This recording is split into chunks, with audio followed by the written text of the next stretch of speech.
Laten wij ons ontspannen. Dan liggen we geest. Alle stediga en verkeerde gedachten en gevoelens houden. Laten wij ons innerlijk heiligdom binnen gaan. En mediteren op de blijvende aanwezigheid op het alomvattende liefdevolle wezen. Dat gezeten is op de toon van ons hart. En vreugde, licht en vrede uitstraalt.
Om asato ma satgama, tamaso ma jyotirgama, mrityurma amritam gama, avir avir mayedhi, rudra jate dakshinamukam, ten vang pai nityam, om shanti, shanti, shanti.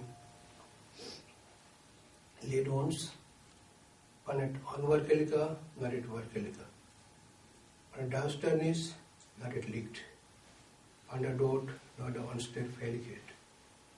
Maak ook kenbaar aan ons, o Heer, en bescherm ons met uw mededogen. Vrede, vrede, vrede, zij met allen.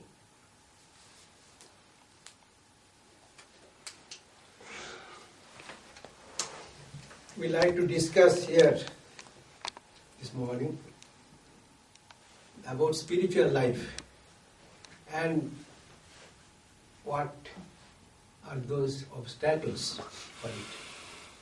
Spiritual life, we hear, but it is not so easy as we hear the word.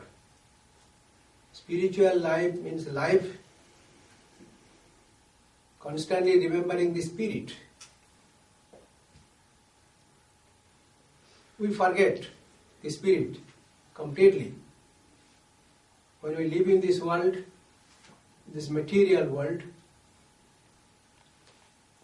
and we are charmed with all these things here which gives joy. We are charmed with it. So that is why our spiritual side mostly blocked. It does not come easily. We do not remember. When we get some difficulties, then at that time our mind turns towards prayer, towards God, towards the Spirit, and then we think for some time. And when the difficulties are over, then we forget. Forgetful our very nature. So spiritual life is not so easy as we tell. It is really, really difficult because we have to constantly think that we are spirit. We are not this body. Our mind mostly remains in this body level. So that is why spirit side we are blind completely. Most of the people, I'm not telling for each and everybody, most of the people are completely ignorant about the spiritual life and they do not lead also. So it is very difficult to lead a real spiritual life. But that is the life which we can live. Human life is for that only. That is why Sri Ramakrishna has told the meaning of this human life just to realize God.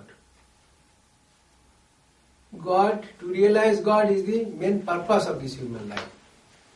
But we are so ignorant or we are so deluded in this world, we forget the main purpose of our coming to this world. And human birth is essential for that. No other birth, in no other birth it is possible. That is why this life is very, very valuable. We should not ignore that. And we have to try our level best to live a spiritual life. Otherwise, life will be meaningless coming to this world. We may have material success, but what for that? 2 days, who knows when life ends? We do not know. So that is why we have to be alert and mindful for our own growth, for which we have come. If we do not do spiritual, if we do not lead the spiritual life, then the main purpose of our life itself is meaningless. Vandaag is het onderwerp van deze retraitedag obstakels in het spirituele leven. En Swami zegt meteen, spirituele leven is niet zo makkelijk. Het is eigenlijk het constant herinneren van het spirit, van de geest. Maar helaas, we vergeten het ook weer heel snel in deze materiële wereld. We worden gecharmeerd door de aanlokkelijke dingen die we om ons heen zien. En dat blokkeert het geestelijk leven. Het is dus moeilijk om ons alleen als er moeilijkheden komen, dan keren we ons naar God, naar geest, voor een poosje. Maar na de moeilijkheden gaan we weer terug naar ons oude patroon. Daarom het is heel moeilijk denken dat we de geest zijn, niet het lichaam, waar we meestal verkeren. En dat betekent spirituele blindheid of onwetendheid. Toch is nou juist dat geestelijk leven het menselijk doel van het leven. Zoals Sri Ramakrishna heeft gezegd, godsrealisatie is het enige doel van het menselijk leven. En dat is ook het doel waarom we in de wereld zijn. En dat kan alleen in de menselijke geboorte. Daarom is het leven zo waardevol. But in this world, some thoughtful people are there.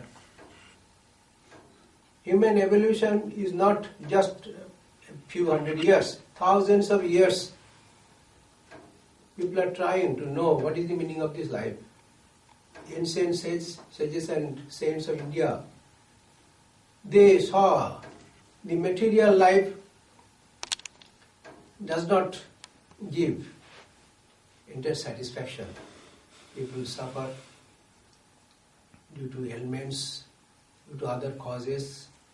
People suffer in this world. So how to get rid of this suffering? And what is the meaning of this life? What is the purpose of this life? So it is an evolution of mind.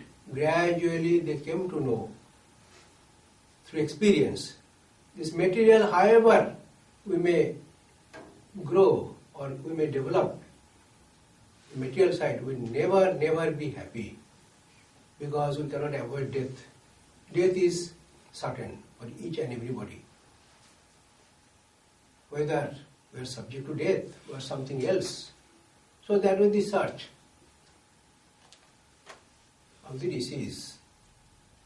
Thoughtful. They simple life they used to live. Most of the time they used to go to the hermitage or forest life. That is Aranyak. Upanishad name is Aranyak.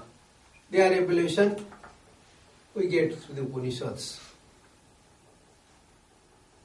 which Vedanta came. Vedanta, the end portion or the gist portion of Vedas, Veda is knowledge.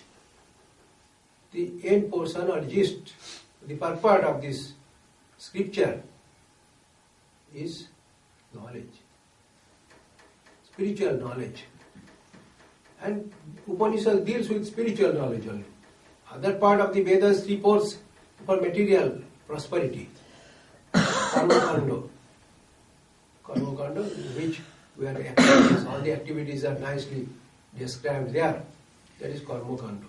But Upanishad deals with the spiritual, Jnana Kanda, spiritual knowledge. So they have revelations of truth, and they have put according to their understanding, according to their realization, they have put in the scriptures.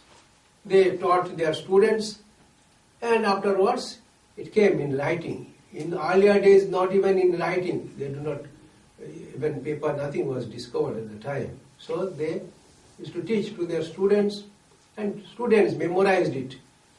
In that way, that knowledge came. Afterwards it was printed, we get it in the form of Upanishad. So Gita is also gist of the Upanishads. Gita, Upanishad, Brahma Sutra, Vyasa composed. So all these things, these three particular Prasthanatraya, they tell in Hinduism, Gita, Upanishad and the Brahma Sutra. These call it Prasthanatraya, 3 books mainly, and that is called Vedanta. That knowledge we get through the experience of the seers of truth, the rishis, saints and sages. And fortunately for us, we forget great incarnations. God Himself incarnate as a human body to teach us. So that is the teaching of Gita also, Sri Krishna taught. Jesus taught to His disciples, which we get in the Beatitudes. Most of the teaching, spiritual part, we get in the Beatitude, which is 10 Commandments. With students, to His apostles, those who will live the life and those who will spread His message to the world. So thus we get through the incarnations and the revelations of the rishis and the mystics. So they have experienced something and they have put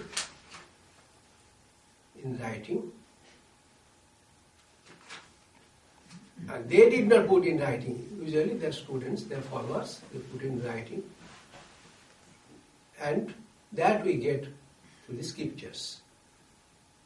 So that helps us about the spirit. We know through the scriptures. We know through a person who lived the life of the spiritual life, who tried to live a spiritual life. So we know from the persons or the scriptures, we know it. And knowing is not enough, but we have to do. We know many things. Even we memorized many things from the Upanishads and Gitas and other texts. But do we follow? Following is important. Mere listening, mere reading will not do. Following is very, very important in spiritual life. To grow spiritually, one has to practice it. Without practice, can never be perfect. Practice makes a man perfect, as they say. Swami zegt dan dat er een soort geestelijke evolutie altijd heeft plaatsgevonden in de wereld. Er zijn altijd in deze wereld diep schouwende en nadenkende mensen geweest. Bijvoorbeeld de oude wijzen en heiligen van India. Die zagen heel snel dat het materiële leven niet voldoende was. Er was lijden en dat kon niet de betekenis van het leven zijn. De ervaring leerde hen dat je kon nooit gelukkig zijn alleen al vanwege de dood, die voor iedereen bestaat. Zo ontdekten ze een hele andere kant van het bestaan. En dat werd later opgetekend in de bouwboeken, de Aranyaka's of de Upanishads, een deel van de Veda's, wat de kern is van de Veda's, de Upanishads. En de kern is de geestelijke kennis, de Jnana Kanda, het deel van kennis. Er is ook een Karma Kanda in de Veda's, maar dat is kennis van de materiële kant van de werkelijkheid. En de wijzen, de rishis, die hadden openbaringen van deze waarheid. En die droegen ze over aan hun leerlingen en discipelen. En dat ging allemaal via het gehoor, maar later werd het allemaal opgetekend in de geschriften. En dan de 3 belangrijkste geschriften van deze ervaring, dat zijn de Upanishads, de Brahma Sutra's en de Bhagavad Gita. En later zijn ook de grote incarnaties van God gekomen om ons te onderwijzen. Krishna, Jezus Christus en vele anderen. En ook de mystici zijn er. Zij hebben allemaal, wat ze hebben geleerd, dat is allemaal gebaseerd op ervaring, directe ervaring. En later werd het door de volgelingen vastgelegd in de geschriften. To lead a spiritual life, we need a body first. Without body, who will practice it? But body is not enough. Mind is more important. So in this body-mind complex, which is body, we have got mind, we have got this body with flesh and bones. Is it something also is there in it, or consciousness? Our consciousness itself is spirit. Pure consciousness. Our consciousness is not pure, it is deluded with our mind. As our mind goes, that the pure mind is needed. Pure heart, pure mind, that is needed to have the pure consciousness. So our expression, without consciousness, this body is dead. We cannot do anything. Just mommy sitting. Consciousness is there. And that's expression of the spirit comes from the consciousness. We are conscious being. We are not inert being, but we are conscious. So that consciousness, what we have, that we have to purify it. It is not pure consciousness, it is simple consciousness. Is there. Consciousness even in animal also is there. They are simple consciousness. But we are more developed. Our mind is more developed. That's why in animal life it is never possible to realize the truth. The human mind is much, much developed. Here we can judge things. What is right, what is wrong. Here we judge things according to our understanding, to the intelligence God has given to us. So we understand things. We know what is good, what is bad. From our life we know, from our parents we know, from the books also we know afterwards. We know what is good. Telling the truth is good. Then hating others is not good. So many things we know, but we fail to practice. Most of us fail to practice it in life. We know many things, but we do not behave like that. We fail to practice it. Why? We should not do wrong. Why we do? Because that is delusive part. That is our ignorance. We are ignorant about our own being. We are ignorant. That is why we have to be alert and mindful that what we have to do. We have come here, what we are supposed to do, and what we are doing. all these things, how many people actually have time to think even? People are busy. From the morning till late night. For what? For material success, material prosperity, for name and fame, for other things which pleases us. But that is why, and we do not cultivate in life, we do not practice in life, we do not try to do it, and we are exhausted. When we come back, there is no energy also left to do, practice anything. So that is why, and life goes on in this way. One day end will come, we do not know when it will come. Nobody knows, that is mystery. So in this way life goes on and we are lacking completely our duty, what we are supposed to do. That is why life goes on. That's why body is essential thing. Sariram addam khalu dharma sadhanam. Mahabharata is telling. This sarir, this body is addam, it comes first. For doing dharma sadhana, to practice spiritual life, to practice religion, to practice spiritual life, we need first body. So first of all, we have to make our body strong. By that we need not have to Mr. Universe or Mrs. Universe, we do not have to do, but we have to have healthy body without much ailments, without much suffering. We can do as we like. At least for spiritual practices you have to sit straight without movement very much. So all these things, it is determination of our mind. And that needs also, if body is not very strong, as I like, I cannot do, in particular in the old age. So that is why you have to, very beginning, we have to try to keep our body in good state. The food we take, that is very important, and it has to be properly assimilated. So all these things needed to have a good body. So first of all, we have to be careful. We have to be healthy in body. To do spiritual practice is not easy, not for weakling. That's why Upanishad practices which deals with the Jnana Yoga mostly. Strong body, asishta, balishta, gadishta, Swami Vivekananda is telling. You have a strong body. And that is only for doing spiritual practices we need a good body. We need a good physique, healthy body. And that we have to, everybody, those who want to live a spiritual life, want to advance in life, we have to try to keep our body healthy, so that it needs good food, it needs good rest. All these things we cannot neglect. If we neglect it, we have to suffer. We give too much energy for other things, material success, then we suffer blood pressure or the not sleeping, all this problem comes.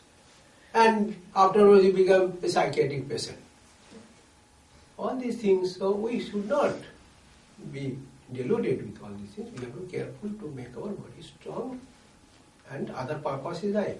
To live the life, to have livelihood, to maintain our livelihood, we need something, but that is not the whole purpose of life. That is not the everything. We can keep some time for that. Other times we have to use properly. So body part, everybody according to our own means, according to our own possibility, we have to be that. Those who are working people, mostly working people, old age comes, there more time is there. But unless and until you practice earlier age, so old age is not so easy to practice because they are even cannot sit properly. So this is the condition. That is why for spiritual life we have to be alert from the early part of our life. We see all the mystics and the great saints and the incarnations, they come from the early part of their life itself. what tremendous effort they put for spiritual evolution. So we have to try according to our means, according to our stage. We are in different stages and our mind is in different level. So according to our own means, according to our own strength, we have to try our best to know. Swami zei nog over de geschriften, dat je kunt het allemaal wel uit je hoofd leren, maar volgen we het ook. Het betekent alleen groei, spirituele groei, als je het beoefent. Swami zegt dan dat geestelijk leven, om dat te leiden, heb je natuurlijk een lichaam nodig. We hebben te maken met een samenstelling van lichaam en denken. En dan is er ons bewustzijn. En eigenlijk is de geest ons bewustzijn, maar dan wel in de zuivere staat. Nu is ons bewustzijn vertroebeld en begoocheld. Even ons geest kunnen we ervaren in ons bewustzijn. Maar dat bewustzijn moet gezuiverd worden. En we hebben ook de mogelijkheid om te beoordelen tussen juist en onjuist. We hebben de intelligentie. Waarheid zeggen is iets goeds. Dat hebben we allemaal geleerd van onze ouders en in de boeken staat het. Maar brengen we het allemaal in de praktijk? Swami zegt iedere keer weer alert en nadenkend te zijn. Maar hoeveel mensen hebben daar echt de tijd voor? De meeste mensen hebben alle tijd voor de materiële kant. En die komen dan niet toe aan het andere. Dat kweken we dan niet aan. En zo verzaken we onze eigenlijke dure plicht die we zouden moeten doen volgens de geschriften. En daar is het lichaam als eerste belangrijk voor. Sterk en gezond te houden. En dat kun je doen door goede voeding en rust. Dat is allemaal nodig voor geestelijke beoefeningen. Als we dat verwaarlozen, dan komen de problemen. The mind comes to mind. Now, we have body, which you can utilize, and we need a mind. So mind has to be straightened. There is a lot of crookedness in the mind. That is why we suffer. If mind is simple,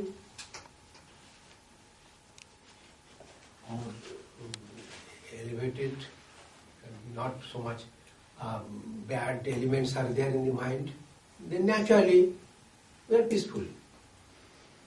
There are a lot of things in the mind which makes us this turmoil state. So these negative feelings or negative elements in us, we have to curtail it as much as possible. And that too need introspection, that too need thinking for some time. What we are lacking, which side? Usually we are not alert of it. That's why we tell many, even telling lies also, it does not affect us because it has been practiced more or less. That's why it does not affect us. But a spiritual minded person immediately strikes. Did I tell properly? No. So, I have to be careful. Next time I should not fault. I should not do this lacking. So all is alert. Mind is very difficult to handle. Body can be handled easily. That needs of course some exercises, etc. But we can handle the body according to. But to mind is very, very difficult. It needs more because mind is subtle. Body is gross. So with some gross exercises, some gross practices, we can handle. If we follow, of course. But mind is very, very, and mind is different. Each mind is different because in different stages of evolution. Some mind are very simple, some mind there is not fault. So they can practice different path also. Jnana Yoga is for them. Those who have done, particularly, we see some people are not some wrong things. Their life is much better than ordinary people, more strong, and they can follow different path. But all does not suit in the spiritual life itself. We have come. As mind is different, so different formalities are there, different procedure is there, which suits our mind. So that we get from the Vedanta teachings. From Vedanta we many get things. They are usually the mind by following the faculties of our different faculties of our mind. That's why disciplines also they have done. Yogas. Yoga means to keep our mind united. The thought of God, thought of spirit. That is the main meaning of yoga. Yoga means unite. To unite. What to unite? Unite our mind with the spirit, with God. That is different yogas is that. So through the yoga practices, I mean here not Hatha Yoga, in here Raja Yoga. Yoga practices, we can have control over our mind. So yoga also broadly thinking, feeling, willing and restraining the human faculties, human capabilities. Swami Vivekananda classified yogas in 4. Thinking, feeling, thinking those thoughtful people, rational minded people. Jnana yoga they can practice. Feeling, feel, those who heart feels. So they are for their bhakti yoga. Willing, want to do, karma yoga. Restraining, yoga raja yoga. Through restraining our senses, restraining our mind, and through meditative process, one can evolve. One can straighten one's mind. So different, because we are in different stages, our mind, constitution of our mind also are different. So that is why Vedanta has given the 4 formulas, 4 yogas, 4 types of disciplines through which we can handle our mind, we can train our mind, we can purify our mind. So mind, to control our mind, to purify our mind is a process. And it takes lot of time, even whole life. We have to work for it. Then if mind is at your own disposal, whatever you want and you can put the mind will not go. So that needs lot of training, that means regular meditation is needed. Regular thinking, those who follow the path of Jnana Yoga also, proper introspection and deep thinking and practice in life. Thinking will not do. Accordingly, the yoga as we follow, we have to practice also regularly those things. So then gradually it becomes our nature. Habit. Put a habit, regular habit, and that becomes our nature. And thus we can change our mind. The pattern of our mind as it is now, we can all change. That capability is there in us. We have to utilize it.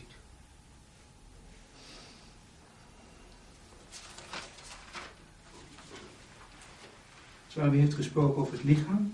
Hij spreekt nu over het denken. En het denken is veel subtieler natuurlijk dan het lichaam, wat grover van aard is. En in ons denken zitten veel kronkels. We zijn niet eenvoudig. Als we eenvoudig zijn, dan zijn we ook veel meer vredevol. Er zijn veel negatieve gevoelens en gedachten in ons. En de kunst is om dat te kortwieken. En daar is veel introspectie en diep nadenken voor nodig.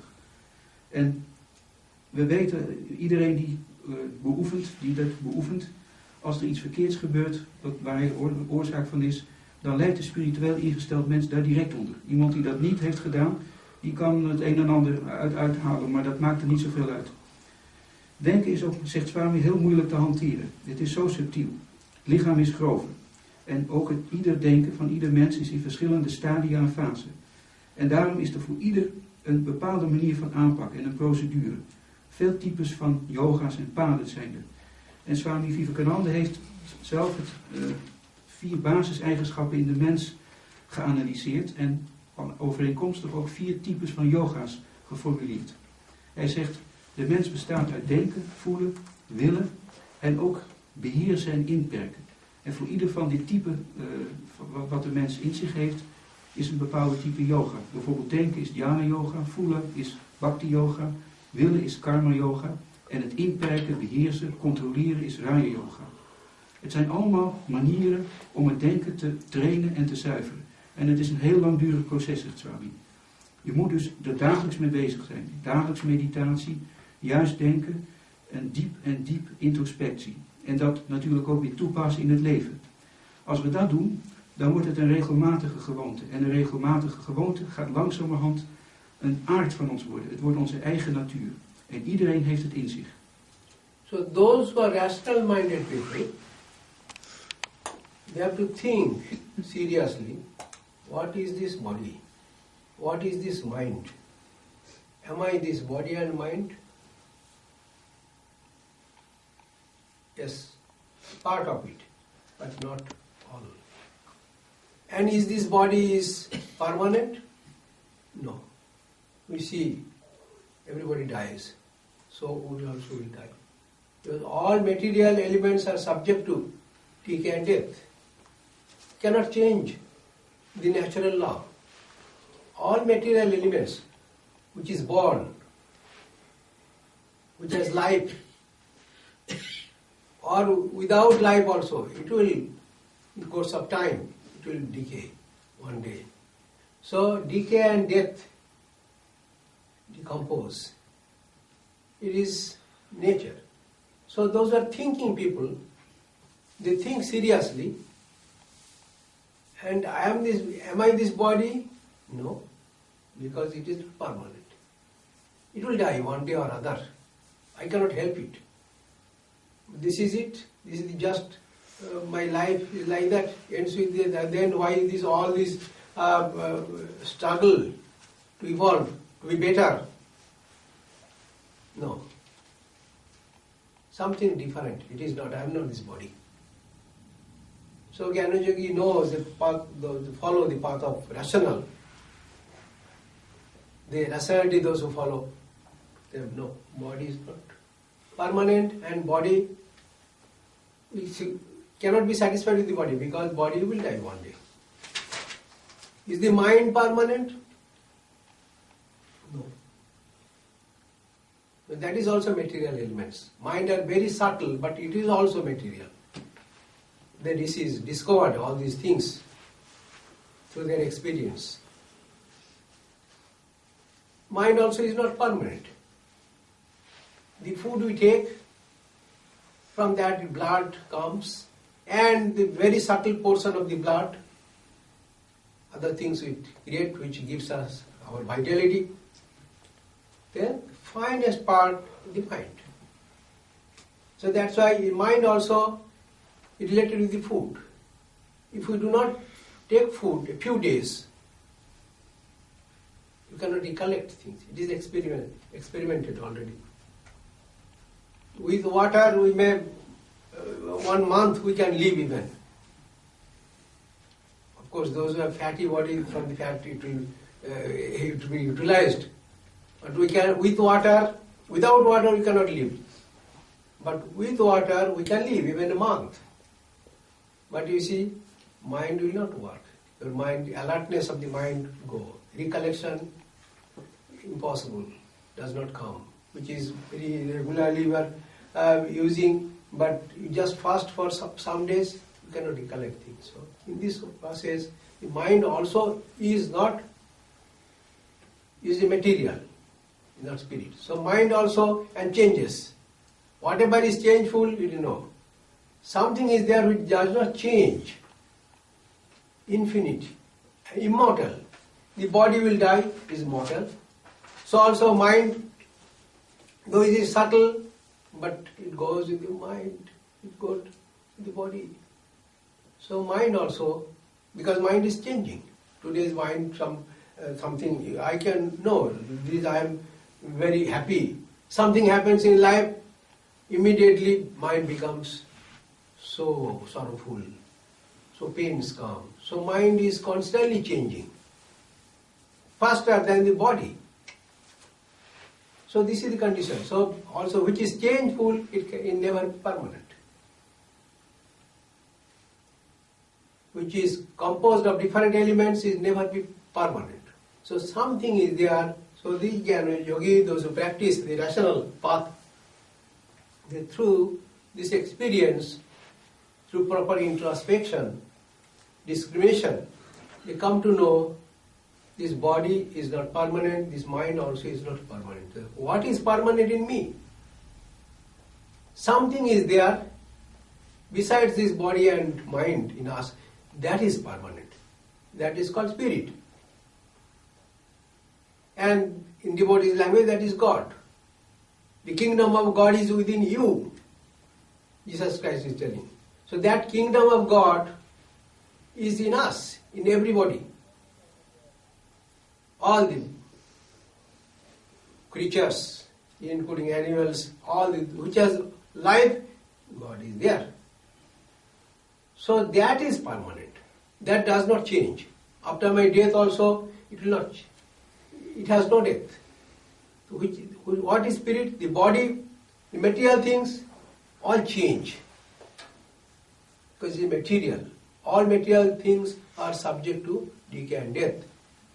So also mind, constantly changing. It is not the same. It does not remain same. So body and mind in us, impermanent. It has death. It is not permanent. But we can satisfied, never we can be satisfied with impermanent things. We want to stay permanently. So that is our spirit. That spirit is behind us. It is working through our mind and intellect. Expression we get. And that is why we want to live permanently. Something is there in us which tells us that no, we are permanent. So that we have to find out. We are that spirit. We are not this body, we are not this mind, but we are spirit eternal, immortal, infinite. That is the nature of the spirit. The nature of this matter is subject to death, but nature of the spirit unchanged. It does not. And spirit is one. God is one. God is not two. We call him in different names according to our traditions, according to our understanding, according to our religion. We tell the same God, the same spirit in different names. Truth, Jehovah, and Father in heaven, or Mother in the universe, in different names, or Brahman, or Atman, same, the spirit. Different names. And that is permanent. That does not change. So every religion believes something which is permanent. Otherwise, there is no meaning of religion. Why should we practice religion? We want to have a permanent thing, permanent life. And that is why we try to live a spiritual life. Because spirit is permanent and we are essentially that spirit.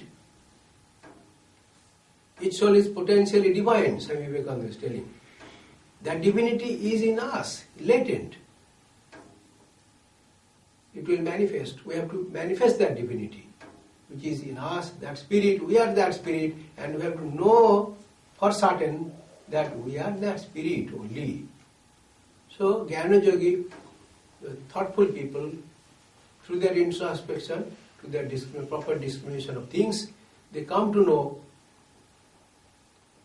there is spirit in us and we search for that spirit. So that is why Jnana Yogi neglect his body, does not care very much, does not give importance to his mind also, because it is constantly changing. I want to know that permanent thing. So that is why a stern-minded, very strong mind, those who have very strong mind, perfect control over their senses, over their mind, they can practice this path of rationality, the path of this Jnana Yoga, not for a Sankaracharya, a Buddha, who followed this path. And the ancient seers and sages also followed this path. So that is why, and that is their wisdom. You are not this body, you are not this mind, you are spirit, and try to know that spirit. Aham Brahmasmi, I am that Brahman. Not only Tattamasi, they are teaching that you are that. So, as they practiced and they taught to their students also. So that is called Jnana. But some of us can try that path. It is not, as I say, it is that easy to tell, but very difficult to follow also that path. Very rational, very thing, I am not this body, well, I have to, day and night I have to live in this body. And I neglect completely this body, I am not this body. And not only that, in practice also, they do not give importance. When death comes, and Buddha has told before illumination, he tried 6 years, very stern spiritual austerities he followed. Nothing happened. But through that experience, he learned many things. He tried to follow extreme austerities, fasting, etc. For knowing the truth, we need this body. By that body will be emaciated if you do not take anything fast, and body will be emaciated, and we can, before knowing the truth, I cannot live. So through the experiences he learned many things. That is why from his experience he is telling, Madhya Pantha is avalamanya. Madhya Pantha means middle path. Everything middle path. Not too much sleep, not too much eat, moderately, not too much fasting, not sleepless night, no. Everything should be middle. Those who follow that, they follow the path of yoga. They can follow this path of yoga, Raj Yoga or Jnana Yoga, higher type. Those they can follow. Sri Krishna also teaching in the Bhagavad Gita. Nattasnastu yogasti nachaikantu manasmata. Not too much eating, not too much sleep. Madhya. That is Buddha also taught. O bhikshus is teaching his followers. O bhikshus or monks, Madhya is the middle path which we followed. So those who follow this type of rational path, they have to be extremely careful, particularly the yoga, Raja Yoga, those who control the mind through meditation. They have to lead this type of life. And they are very methodical for it. That becomes also one-sided, too much giving importance, and other side they neglect. It does not develop a fair person, a good person living in the society. They can practice, go some secluded life, but living in the society and to be spiritual, it is difficult part. But there are other paths also one can follow. So, the Jnana Yoga particularly, I have told, the body is different, mind is different, and they do not give too much importance to this. They give importance to the spirit. So, spirit is different. Which is spirit? Is non-material, non-mental. Something is in us which is non-material, which is not mental also. It does not change. The mind change. It does not change. It remains. And that is our very nature. We are that. We are telling, thou art that. You are that. Teacher experienced that Aham Brahma, I am that spirit. Not only that, also every one of you, thou art that. You are that. Only we have to manifest in life. We have to purify our mind, and that mind, when mind is purified, and that mind will know what I am. Buddha, through this path, he meditated and he purified his mind completely. He got perfect control over his mind, perfect control over his senses, and thus became illumined. Buddha stage, Buddha means a condition which completely illumined. That is Buddha. And everybody can be Buddha. He told also, be truth, follow the truth. Truth will be your savior. So they practice in life and they have also told something. The truth is different, and that can be, we can all know that truth. And that part we have to rather give more importance. Life goes, most of our time has gone, but we should not be disheartened. Whatever is there, we have to try. And sincere effort is not in vain, will never be in vain. Definitely will give something.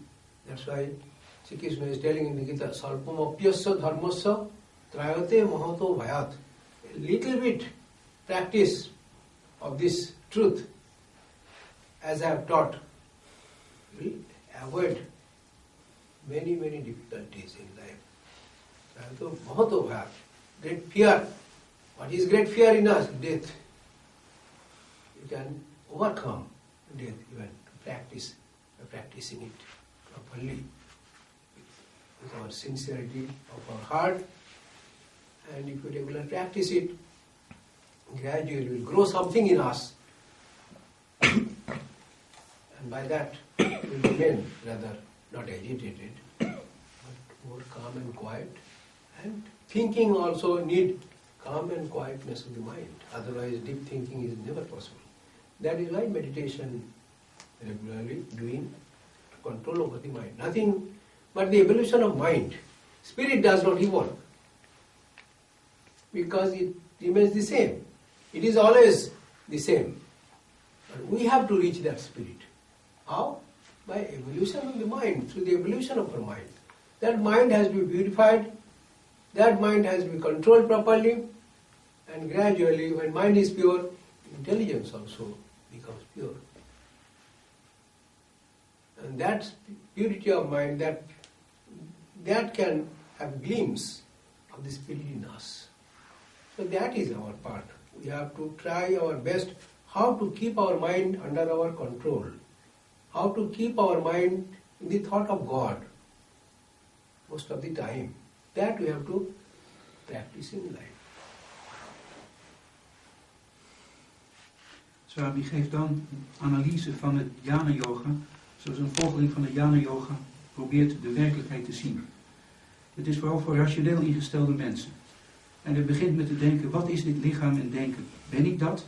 Want er is sprake van verandering. Want het is niet blijvend. We sterven allemaal, er is verval en dood, ontbinding, verandering van de elementen. En dan kun je zeggen, nee, dat zijn we niet werkelijk. Maar waarom hebben we dan al die inspanningen en het gezwoeg waar we mee bezig zijn om ons te verbeteren? Dus dan ga je naar het denken kijken. En het denken, dat zijn we ook niet. Het is ook een subtiel materieel iets. Het lichaam is een grover materieel. Als je al niet eet, dan weet je al dat je niet goed kunt functioneren. En ook het denken, het geheugen gaat achteruit. Dus het denken kent ook voortdurende veranderingen. Nu zijn we opgewekt en vrolijk. Het volgende moment zijn we verdrietig en neerslachtig. Kortom, je kunt zeggen, alles wat een samenstelling is van allerlei elementen valt ook weer uit elkaar.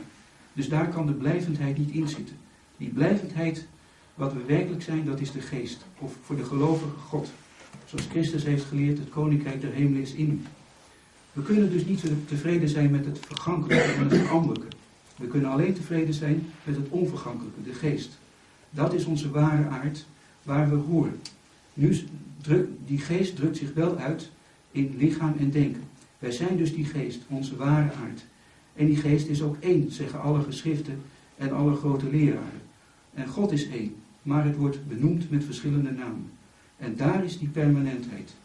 Daarom moeten we ook het geestelijk leven beoefenen, omdat dat onze ware aard is.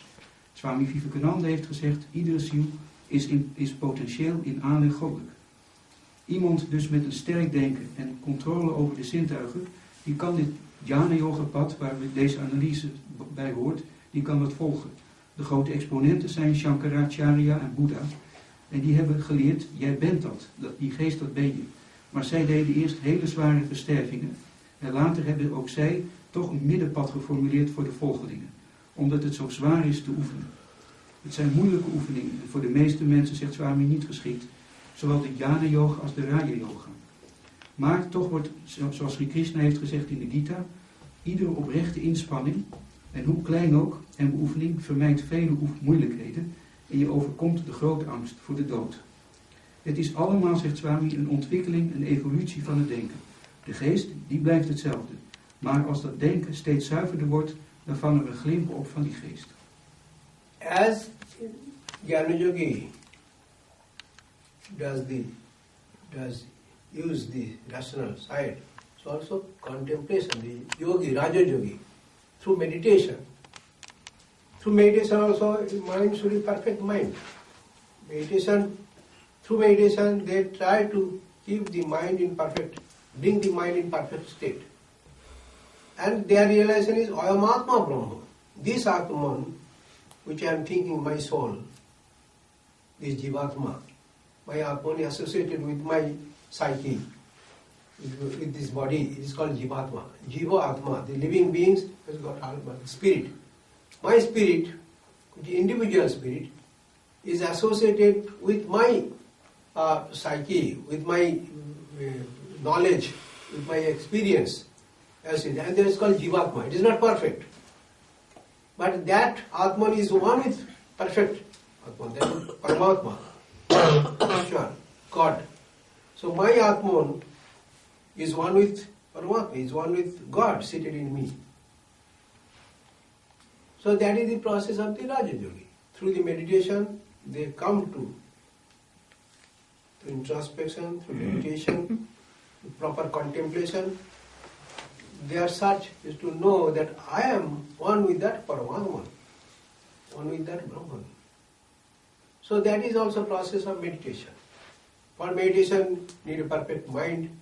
And there is a process, Patanjali Yoga Sutra tells, many disciplines are there. How to keep the mind, pure mind, how to bring our mind under our control. So different stages are there, different processes are there. For that we have to live a perfect life. We have to maintain chastity, etc. So that we do not misuse our vital energy. We have to properly put for spiritual evolution. And those who can do that path follow, and proper dieting, etc., proper resting, those who follow that path, the path of meditation, path of contemplation, it is called Dhyana Yogi or Raja Yogi. So that is also is not possible because there are a lot of restrictions and they are not possible ordinary human being, those who have to work day and night for their own livelihood, for maintaining their livelihood, is not possible. So other paths also are there. That is why Hindu saints and sages, they are very generous. They thought of it. People cannot do, though themselves have done, but there are other processes also which comes under Karma Yoga and Bhakti Yoga. Karma think willing part. We want to do something. That agility is there in us. So we have to use that path also, but yoga, with the motivation of yoga, the unselfish work without any motivation, self-interest, that brings our mind under control. That brings our mind, that purity of mind, that brings the purity of our mind.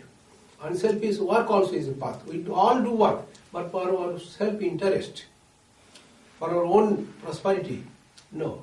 The same effort, if we can do for others' benefit, so that means I do not think of the self. I have to do work. Karmanyeva adhikar asti, ma phalesu kadachana.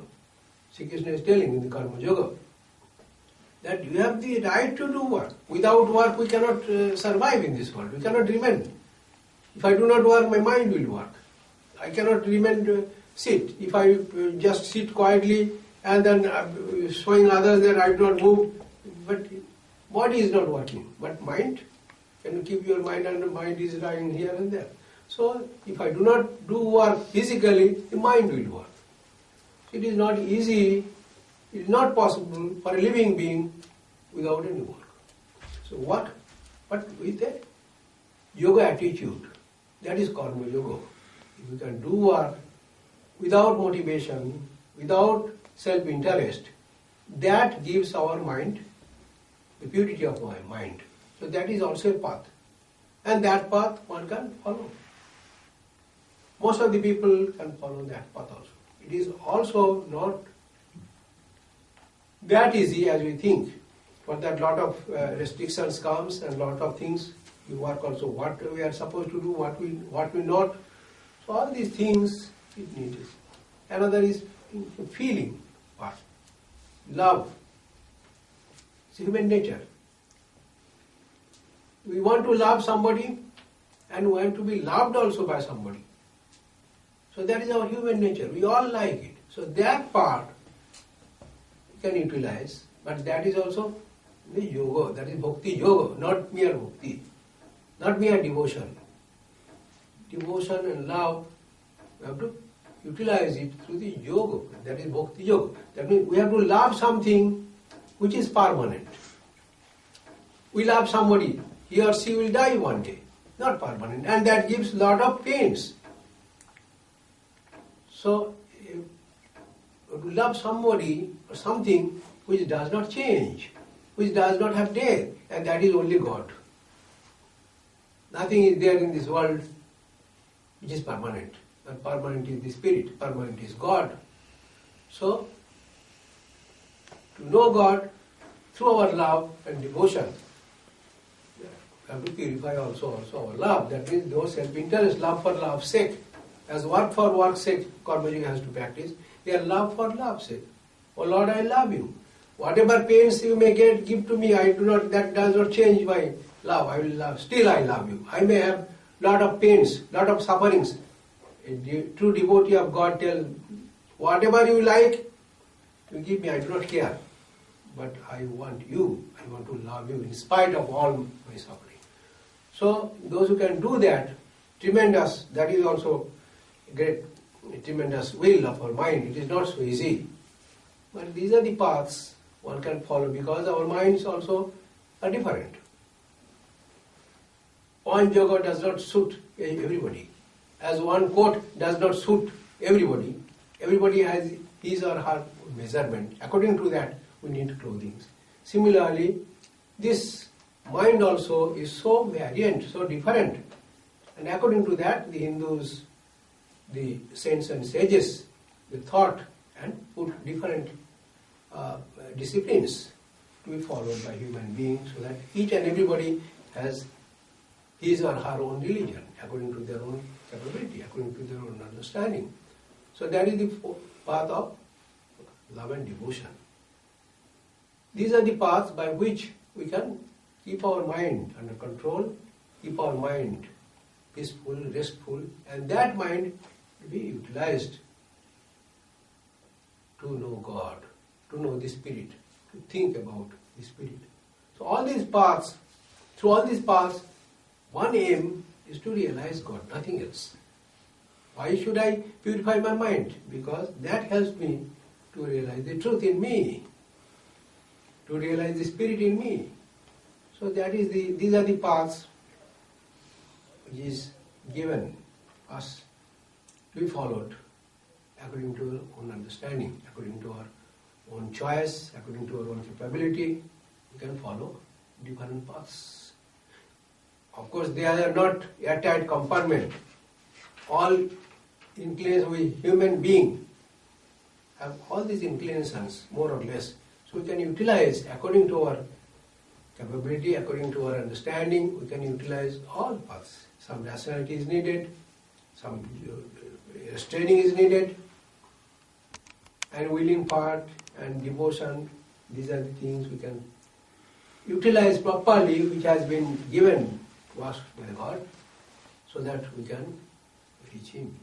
And the different saints and mystics, they have shown in their life. So they are our guide, and to be spiritual, we have to follow them.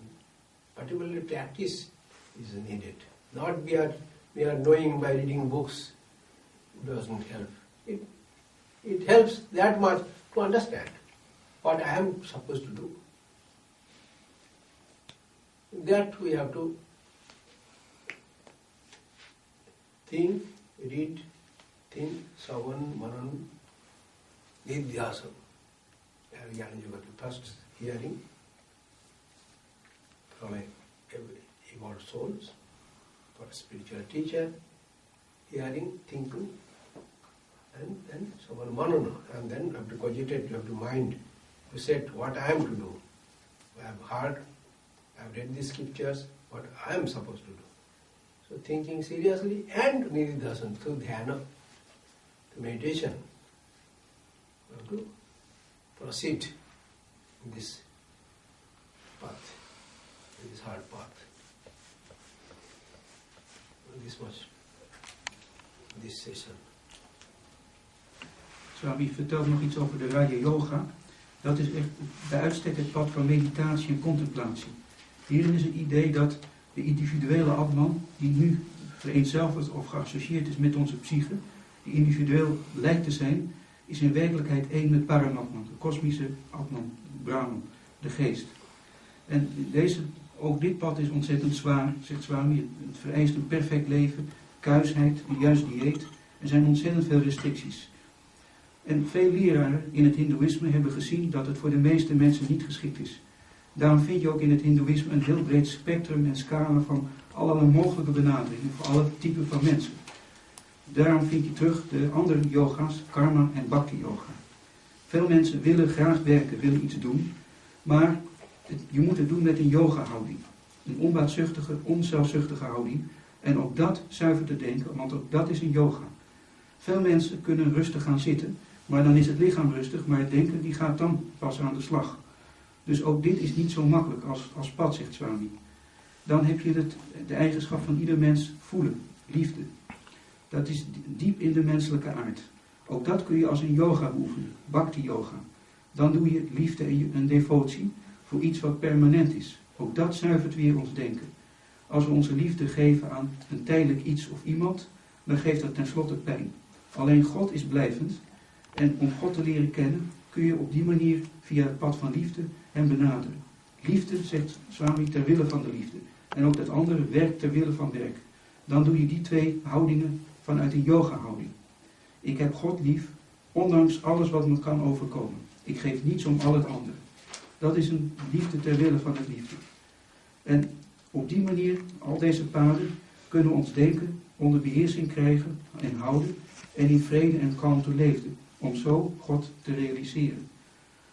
Natuurlijk zijn deze 4 aanpakken, deze paden, zijn niet waterdichte, afgescheiden compartimenten.